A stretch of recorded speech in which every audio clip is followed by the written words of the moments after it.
From CRI Simple Numbers, this is Profitability Playbook, the Simple Numbers Podcast, a podcast for those championing market growth and anchoring the nation's economy, small businesses, and entrepreneurs. Hey there, welcome to another episode of the Simple Numbers Profitability Playbook Podcast. I'm Mike Maxon, that's Brandon Gray, and happy belated Thanksgiving. We are back. Yes. So last week took a little time away to the Thanksgiving week. Mike, how was your Thanksgiving? Go Cowboys. Does that determine if it's a good Thanksgiving or not? Because the Iron Bowl does that for me. It's the same thing. Yeah, so it does. Yes. We put the Chiefs out. Sorry, Chiefs fans, but we all love to hate the Chiefs now. It's part of it. Patrick Mahomes and Taylor Swift's boyfriend. Yeah. Well, it goes back to something Greg Crabtree said a long time ago about overpaying for the quarterback position and what it does to your salary cap. Oh yeah. We talked about salary cap last episode? I think so. You can do that and maybe keep it rolling for a year or two, but then you have less to spend on everyone else and the talent level diminishes and you repeat the cycle. So, well, the problem is, there is a market in the NFL what teams are willing to pay, and they do increase the cap. I do know this is that in the NFL, and I guess we're going down the salary cap path, but what the hell? You got to have a good quarterback, man. I mean, right, wrong, or indifferent, if your stud QB who throws for 40,000 yards and 40 touchdowns can command that money and someone else is willing to pay, that's the market. And you just can't not pay them or your team is going to suck. It's just how it is. There ain't enough of them. That's right. The thing is supply and demand. There ain't enough. Well, make it work. Draft well. That would make for a good podcast episode, perhaps, on do you hire a handful of A players or do you hire mainly B players and a couple of A players, or do you hire C players and one A player? Yeah. And there's some things that we've been talking about with clients on that. So yeah, we may have to do that one upcoming. That good teaser there. Didn't even know it was going to go that route. Yeah. I mean, that's what they did with me. They have me and then we got you. Yeah. We got you. So we got two C players here muddling our way through it. Awesome. Well, I guess, we're going to talk about everyone's favorite topic today. Oh yeah. Taxes. My God. You know what? There's vodka in this water bottle now. I just made it. I made it happen. That's a joke. Mr. Carr. No, but seriously, that's what it does to people when we start talking about taxes. But we promise that we'll keep it relevant and somewhat enjoyable. Yeah. Well, I mean, it's an unfortunate reality. I've been saying that I believe if everyone was required in the U.S. to make a quarterly tax estimate like entrepreneurs do, instead of just having weekly or biweekly withholding, there'd be a riot. I mean, it would be, because when you write the check, you feel the difference versus when it just kind of comes out. But we'll go through some things that are questions that we get asked. What are perhaps a handful of things you can do? And I'm going to use this term, defer taxes, because there's a big difference. We're going to talk about saving taxes versus deferring taxes, and kind of address one of the myths that's out there about the simple numbers approach when it comes to taxes, which is that, oh yeah, you got Amazon comments. Yeah. Oh yeah. Amazon comments. You guys love the IRS. You just want us to pay more in taxes. No, we don't. So we'll address all of that. So you ready, Mike? Yeah. Let me just say one thing, and I'm just going to get this out of the way first. So this can help with my mental health as I talk through this.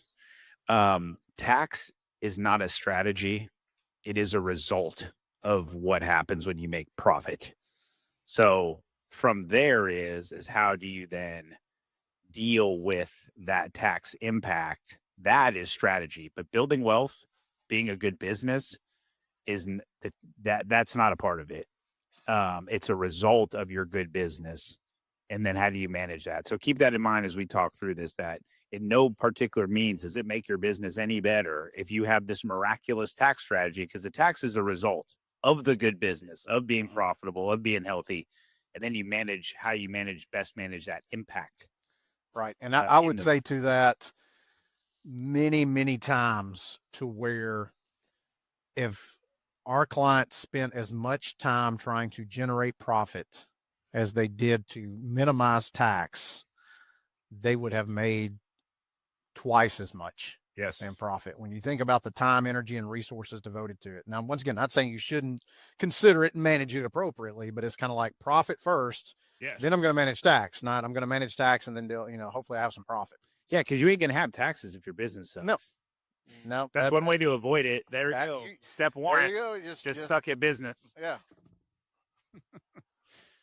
All right, Brady, where do you want to start, man? Well, I guess the most common one. So let's first talk about tax deferral versus tax savings, because a lot of times what will happen, and we hear this conversation a lot, you'll have a call with your CPA or your tax advisor, and they'll throw out some strategies and they'll use this term, we can save you taxes. Okay. In some cases they can, but in many others, and it's not just CPAs, it's also, you hear this a lot of times from financial advisors, there has been confusion around deferral versus savings. So let me give you the easiest example. Mike calls and he says, hey, I want you to look at my profit for the year. What can we do to get this tax down? And let's just say Mike has $80,000 of profit. Okay. And the CPA or tax advisor says to them, well, Mike, do you need a new truck?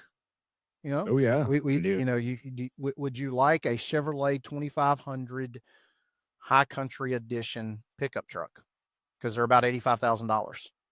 Is that what I see out there in the parking lot that some bald-headed beard guy drove in today, or no? That's not the same truck. Oh, okay. But by any means. I'm just messing with you. and so you can go buy that for $85,000, and we'll take this accelerated depreciation on it, means an $85,000 deduction in this year. You will save, $30,000, $40,000 in taxes. You'll save that. Well, yes, you will not have to pay that $30,000 or $40,000 in taxes. However, the term save there is actually incorrect. It's you will defer taxes. Yes. Because whether or not you took all the depreciation at once or you spread it out over 5 to 7 years, it's the same deduction. It's just a matter of, did you put it in this year or into the next? Same thing with retirement. Financial advisor says, hey, we can create this qualified retirement plan, pension plan, yada, yada, whatever it may be. You're going to need to put some money in for your team, but you're going to be able to take a substantial deduction in this year. It's going to save you $50,000 in taxes. Well, what it does is it defers those taxes until you take the money out. So keep in mind, as you're looking at managing the tax implications, the difference between deferring taxes, meaning I pay them later, which I'm not opposed to. Hey, if I can pay it now, pay it later, with a few exceptions, because there are some exceptions to this. I want to defer it. And but it comes across as you save taxes. Like, no, you just defer. You just pushed them into a different time period. So, we'll kind of start with that one. So that being said, find out the difference. Am I saving or am I deferring? The most common one is that I mentioned earlier. You have profit at the end of the year. You're trying to figure out what to do to minimize the tax liability in this year. So let's go buy a bunch of equipment. So, Mike, what's your response to that? Do you need it, or are you just buying it? Let me say this. If you are needing that thing, by all means, I have clients all the time that are like, hey, we're blowing the doors off the business right now. It's awesome. It's gangbusters. I just hired 3 more guys. I'm going to set up another crew. Need a new truck. Well, I mean, yeah, buy before there's a year. Buy the truck. But to do it as I'm going to spend $1 to save 40 cents kind of tactic of like, man, I don't have usually a lot of times it centers around, I don't have the cash. So I go get like a piece of equipment or whatever, and that's going to dump all in this year. And it reduces my tax liability because I don't have the cash, and then I'm just making a payment on it. So it feels like you're saving money, right?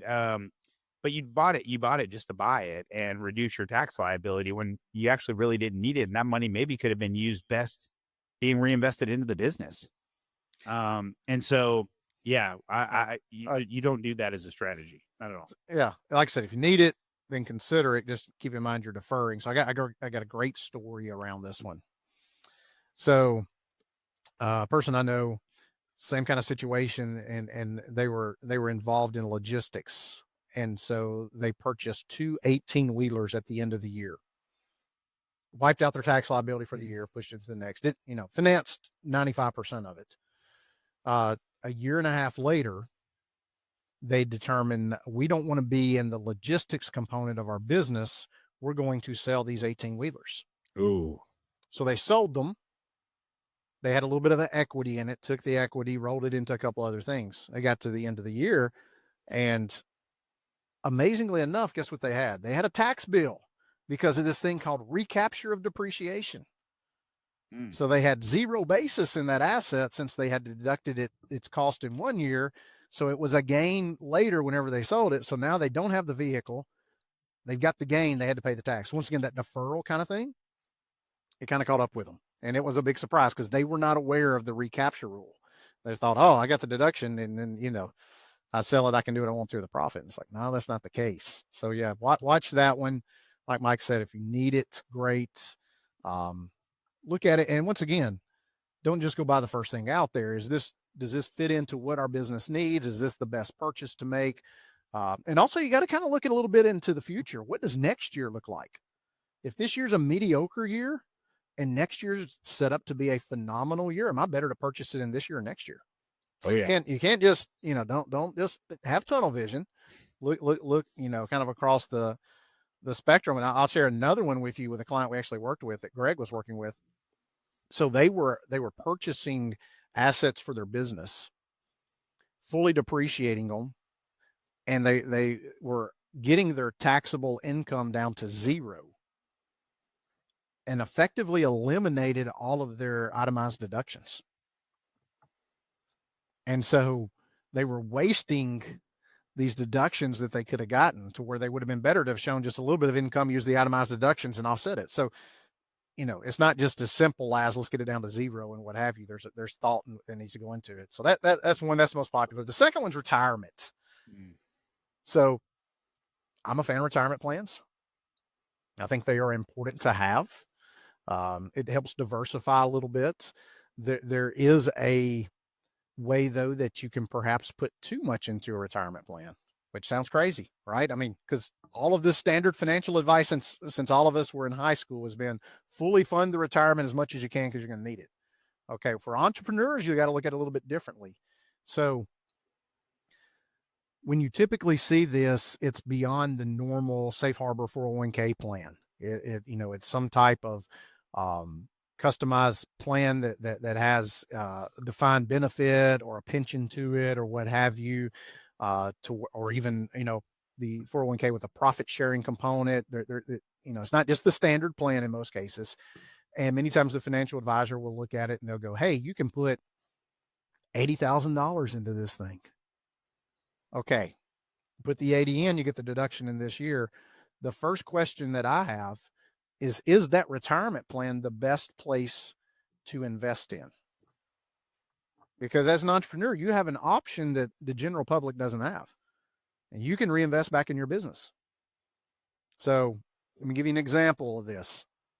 A group of a professional firm that we worked with had that plan in place, had been doing it for years, and they were cash strapped. I mean, they would basically take end of year profit, whatever cash was left, put it in there, get the deduction. And they were needing to really invest in marketing. Market share was going down. They had some competition that had moved in. Just a different animal than a couple of years ago from a marketing standpoint. But they didn't have any cash put into marketing because they just put it onto a retirement plan that they couldn't reach until they were 65. Well, I mean, this company was profitable, doing okay. They were getting 45 to 55% return on the equity in their business in the form of profit. So were they better to put that money into a retirement plan that was going to give them 10 to 15% return that they could access in 20, 30 years, or the asset that they had that was getting them 45 to 55% return? So my advice was, hey, let's put some money in marketing. We might can get creative there and go ahead and pay for some services now, potentially, since they were cash basis, get the same deduction. Let's put it into an an investment vehicle, your business, that's going to get you a higher return.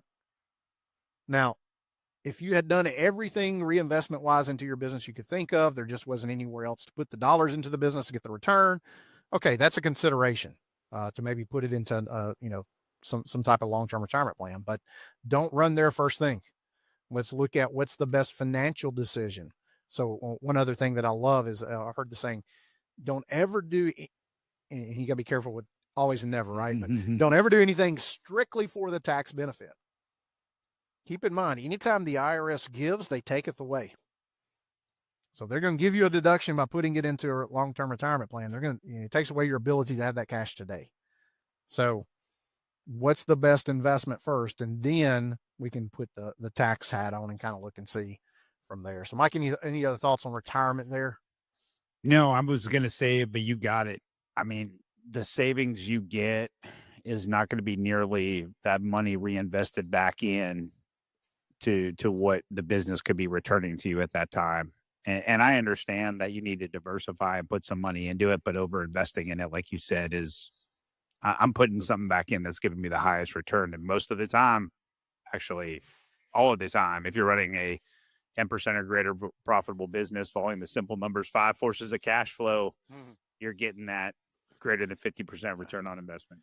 So I want to tackle another one, and this kind of gets into the myths just a little bit. And we addressed one of them. No, we're not a fan of taxes.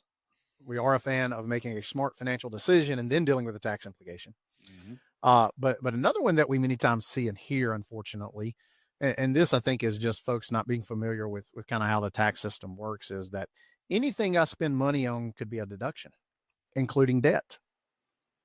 So we've seen cases to where people will pay down debt at the end of the year thinking they get the deduction because they paid down debt. Well, not necessarily. That debt was likely acquired either to fund losses from which you took the deductions on earlier, or to purchase equipment or what have you that you're taking in the form of depreciation or have already taken. So paying down debt, and interest is deductible, principal payments are not.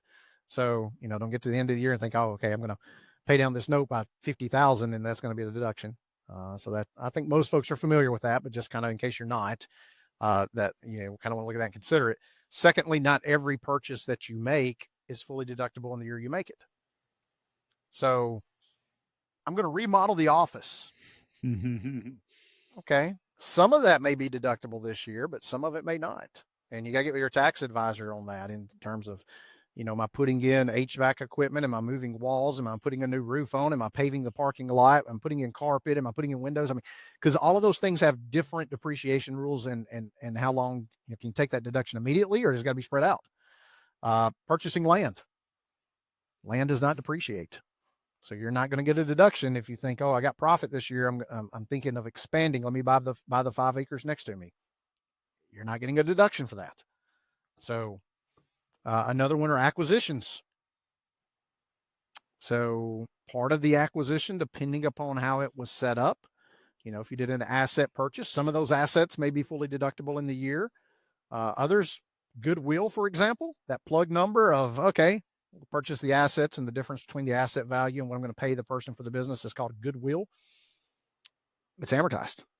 And unless there's another way around that, and there could be, but generally speaking, you're not going to get to take that deduction fully in 1 year.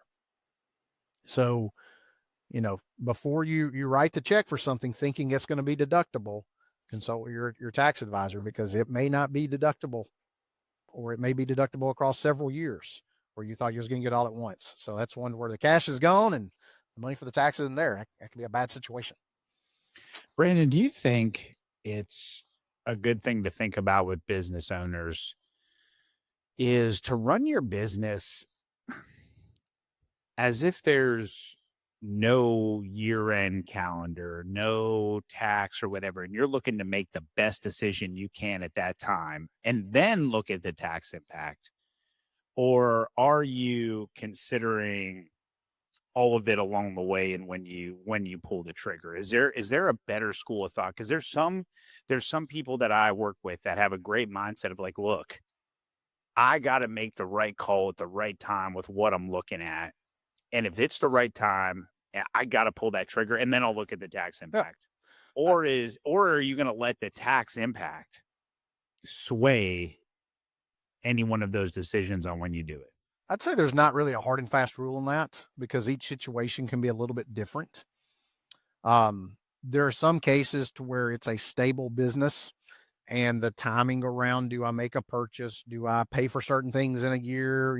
It could, and two, knowing what 1 year looks like income wise versus another, it can make an impact. And so, in that case, yeah, it's important. In other cases to where, maybe it's not as mature of a business, not as steady of a business. There's ups and downs. I got to take care of the cow. I got to make sure that my business is staying healthy, that I'm feeding it properly, that I'm making the best decisions at the right time. And then I deal with the tax consequence later, in the best manner that I can. So I think it really kind of depends upon the situation that you're in. There's just several factors that could involve, do I need to go ahead and make a decision now for tax purposes versus another business that may or may not. Now, I would say, like we mentioned earlier, if your sole purpose is to minimize tax and that distracts you from being profitable, we got the cart before the horse. Mm-hmm. So let's make sure we focus on profit first and then on the tax component later. A couple others that kind of come to mind. So one that I used to hear this one a lot and I haven't heard about it as much lately. And as far as I know, it's still around. The Augusta rule. Yes. So, goes back to its name, goes back to the Masters, Augusta, Georgia. And you had a situation, and still do there, to where a lot of folks the week of the Masters will head out of town. They'll rent their house out, their primary residence out. And, you can do so at market value. And there's some rules around it to, as to how long you can do it. It has to be at market value. So get your tax advisor on that. But that is not considered income. Okay, so if you own a business, here's how you can play that one, generally speaking.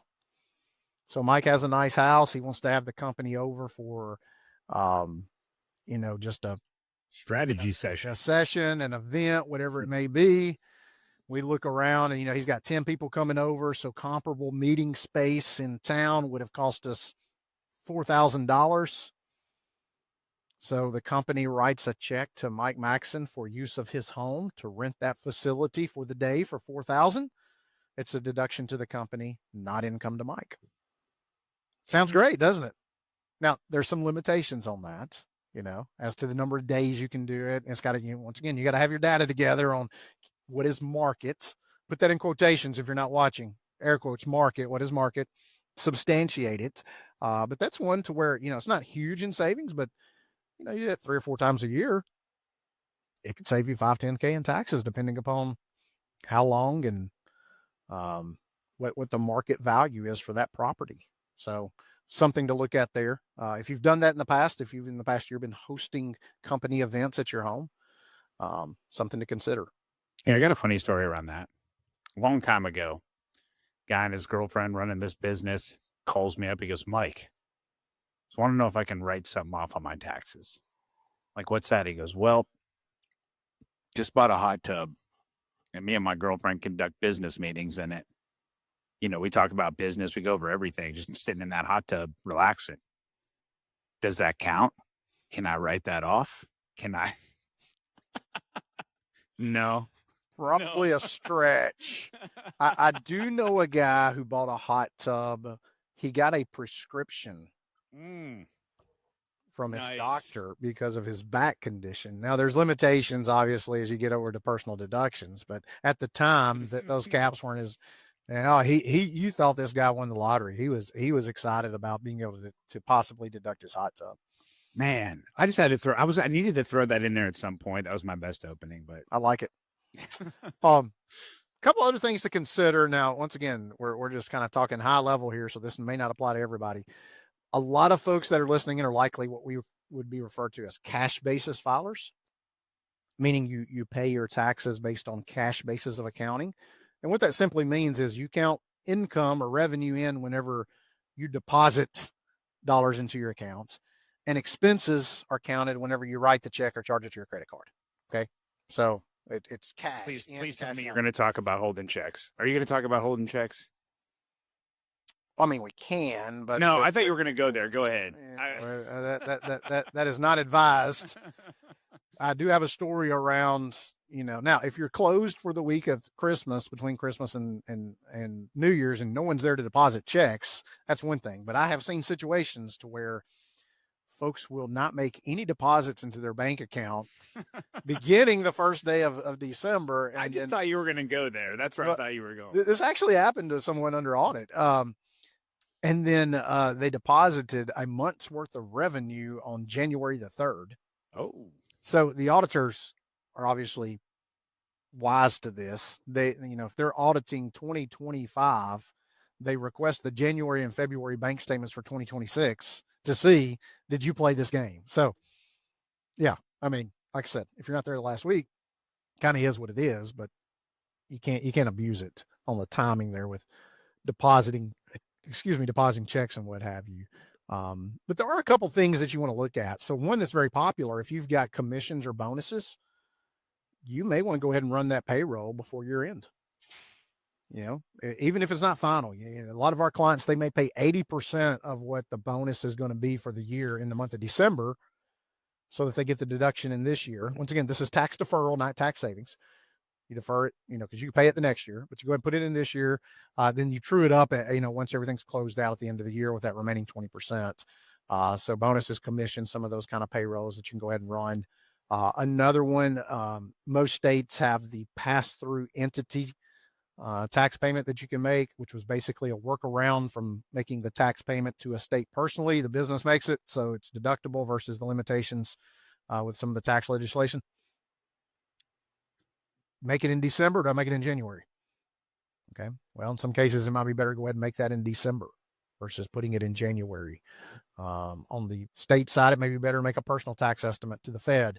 So you might get that deduction on your state return in December versus January. Once again, this is tax deferral. It's just the timing of when I put it in. But, if I'm expecting a lot of income this year and not as much next year, I want to work to try to get this down as far as that part is concerned. So if you're cash basis, you've got a little bit of flexibility there to perhaps do some of those things.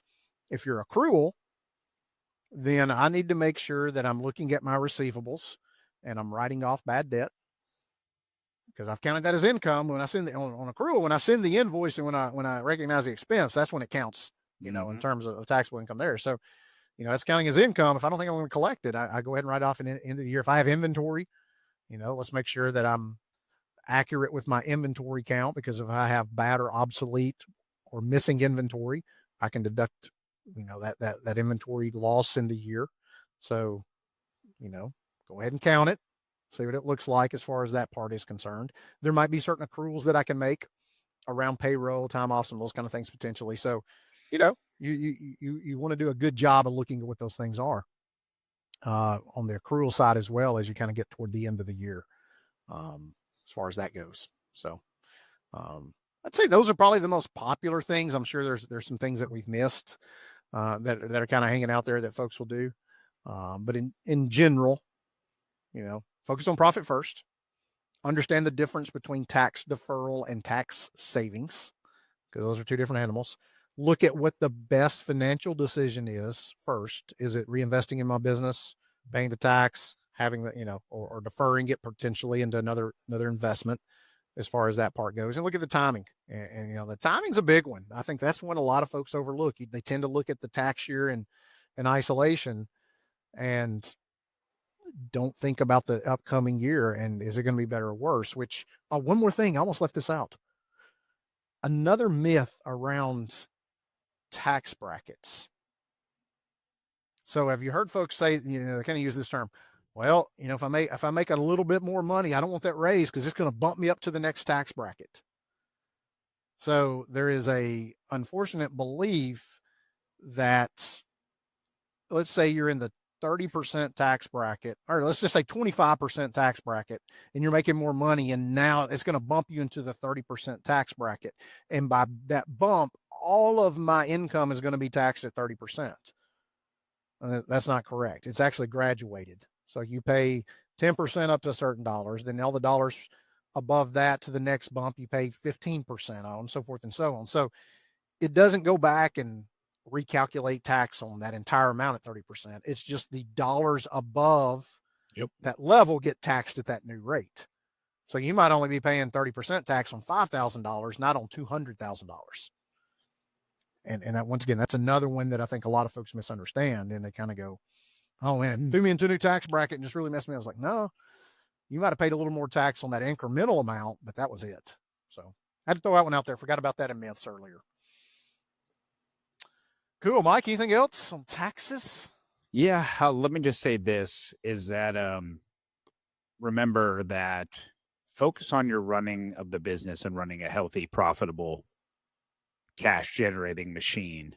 The best entrepreneurs that I've had the pleasure of working with, they're not saying they're not focused on tax strategy, and that's not a discussion, but they are rigorously focused on building that thing and then dealing with the result of that. And so if you follow the simple numbers, 5 forces of cash flow in terms of reinvesting money back in, setting money aside for taxes, right? Reaching your core capital target, no line of credit debt, you'll see that the money will be there for the taxes to pay them. And then you'll be able to have a much more fruitful and stress-free tax strategy discussion.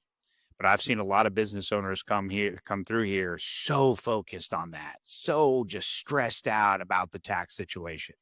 And it's like, hey, focus on making that money. Focus on getting the money set aside for taxes, making those quarterly estimates, following up, using your tax person as, hey, where do I sit every quarter in regards to tax strategy? And making sure the business, though, and it being as healthy and profitable as possible is number one. And I promise you, it's amazing how all of a sudden the tax issues are not as gleaming. And everybody, let's face it, you don't want any IRS problems. You don't want to be playing in that world when the business can generate massive amounts of wealth, and here you are worried about what's going to happen anyway.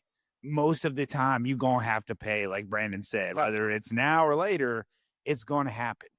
Yeah. So don't let it take your focus off of the business and what you're doing there. Great point. Awesome. All right. Cool. We wrapping up. All right, everybody. I think we're done for this week. We'll be back again next week. Yeah, and then obviously you didn't hear of us last week because of Thanksgiving and I don't know, probably Christmas week we might be out too, but we will be definitely rocking and rolling here the next few weeks, and stay tuned for some more. I think that'll be our only tax one. Let's not probably only tax. yeah.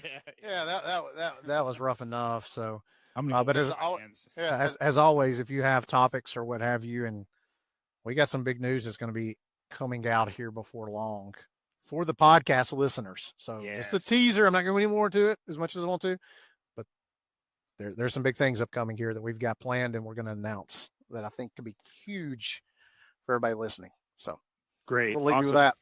Awesome. Y'all have a good one. Thanks for joining us. See y'all. If you want to know more about driving sustainable profitability for your business or are interested in learning more about CRI Simple Numbers, please visit our website at simplenumberscri.com.